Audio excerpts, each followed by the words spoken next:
Good morning, everybody. We're going to go over some water culture tips today, how I fertilize. I'm going to show you how I have things set up for a few of my phals that I have in water culture. And I thought I would start with this one. This is Phal Soho Lawrence Tahiti Sunset. I love this phal. I have two of them. I have one that grows in moss. It loves growing in moss. This one doesn't. This one likes growing in water culture. What happened with this one is I had it in water culture for quite some time, and then I decided that since its brother, its identical twin, was growing in moss, that I would also place this one in moss. It did not work. It didn't like moss. And so I was looking at the plant one day and I noticed that some of the roots just didn't look good. So I knew I needed to repot the plant. And when I took it out of the moss, I realized that what had been growing down in the media was starting to just rot. I had a few good aerial roots and I had one good root that would actually hit the water down in the water culture. So I decided this needs to grow some roots. So at least temporarily, I'm going to try water culture with this one. It has done so very well, I'm not going to change it back. My tip to you today is if you have an orchid that is growing well in, let's say, bark, then leave it in bark. If it grows well in moss, then grow it in moss. If it's doing well in water culture, then leave it in water culture. They choose their homes just like we like our home. So what happened when I first started this one in water culture was the roots that were left on this plant were just coming out. This root right here was just about this long. As you see, it's reaching all the way around this vase now. That's 4 months later. But what I was having to do was I was having to put the water just right above the stem so that these leaves would not pucker. The bottom leaves are going to tell you if the plant is getting enough hydration. If the bottom leaves are puckered, then you're going to have to increase the amount of water culture in your vase. There's more than one way to do that, and I'm going to show you that in a minute. But I know that everybody's wondering why this water culture is the color that it is. I'll tell you. I have pretty much decided that these need a lot of fertilizer when they're in water culture. And I fertilize them the same if they're in bark, if they're in moss, or if they're in water culture. So let me give you my recipe. What I do is I start out with 1 gallon of warm reverse osmosis water. I always water my plants with warm water, and this is no exception. To that, I add 10 drops of CalMag. I add 1 teaspoon of Better Grow Orchid Plus. Then I add 30 drops of Grow More seaweed extract, and I do it in that order. It's important that you do the CalMag first, then the Better Grow, and then the seaweed extract. Then that's what I add to my vases. What I do is I leave these in water for about 6 days.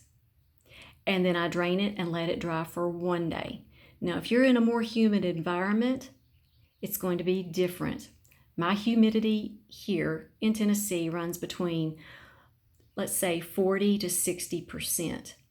If it's been raining all week, for instance, I'm going to let this have 5 days in the fertilizer water and then maybe 2 days dry. You need to watch your roots. If they look like they're just getting too soggy, then you can change out that water culture more often.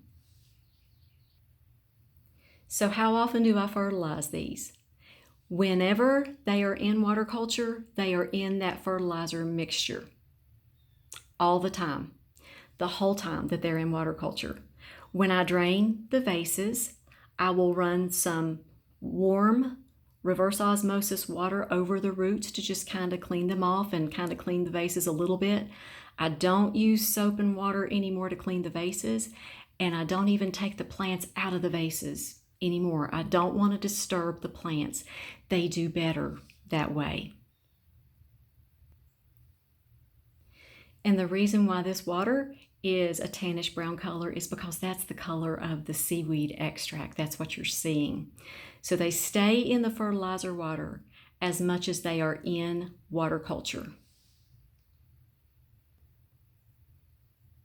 And here's a close-up view of this plant. As you see, I have a spike starting on the left side, and all of the leaves are pretty and plump and green. When I first put it in water culture, they were not. The lower leaves were furrowed. So this was a good move for this plant. And now for a very unusual water culture setup.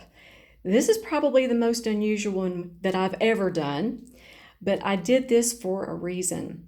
This was one of my favorite phals. This was inside last year. I think it just didn't get enough light inside my house. It obviously loves my sunroom. So it also loves water culture. I decided that I was going to put it in some moss, some New Zealand sphagnum moss. It should have done fine. Same thing happened with this plant. The lower leaves started puckering, and all of a sudden I thought, oh dear, I need to be checking these roots. When I took this out of the moss, the roots were just, they were mushy and brown. The roots that you see here that are in this makeshift water culture, they were fine. So I thought, okay, let's see if I can just go ahead and hydrate these roots. Let's see if when I hydrate these roots, if the leaves will, turn firm and pretty and green again. And they did. I'm very happy to say. So what I did was I left part of the roots that were viable. There were still some roots that were okay on this plant that went down in the water. And then yesterday I noticed they were just starting to turn to mush. So I went ahead and trimmed those off. But do you see how I have new roots that are growing down into the water? I barely have this stem down in the water. Do you see? And that root is barely touching the water. I want these roots to grow down to the water quickly because as soon as they start getting the fertilizer, they're going to take off. But I've used the same fertilizer mixture in this cup right here and in this plate right here. When I first put this root in this water culture, it was about this long. And in 4 months, look at this. This is really cool what it's done. It's got little branching all around it. So I wanted to go ahead and get those dead roots out of the water culture as soon as I could because I knew as long as they were in there that the new roots would not want to grow down into that water culture. They don't want to grow down into an unhealthy environment. So what I do is I check the roots every day, especially the first few months. You never know what those roots that you think they look great right now, in a month or two they might not. So check your plants that are in water culture very regularly, especially when I'm rinsing them off with just the clear water after they've been setting in the fertilizer water for 5 or 6 days. I go ahead and I look at those roots. I try not to take them out of their pots as much as possible, but sometimes that isn't possible. If you've got a dead root to trim, you have to take it out. But the other thing I was going to just kind of tell you is the vases that they choose. You don't choose the vases as much as they choose their vases. This one requires a large vase, even though the roots aren't going down into the water much yet. They will. And I know what these roots look like. They're huge. So find a vase that they fit down into well, where they're comfortable, where they're not wobbly.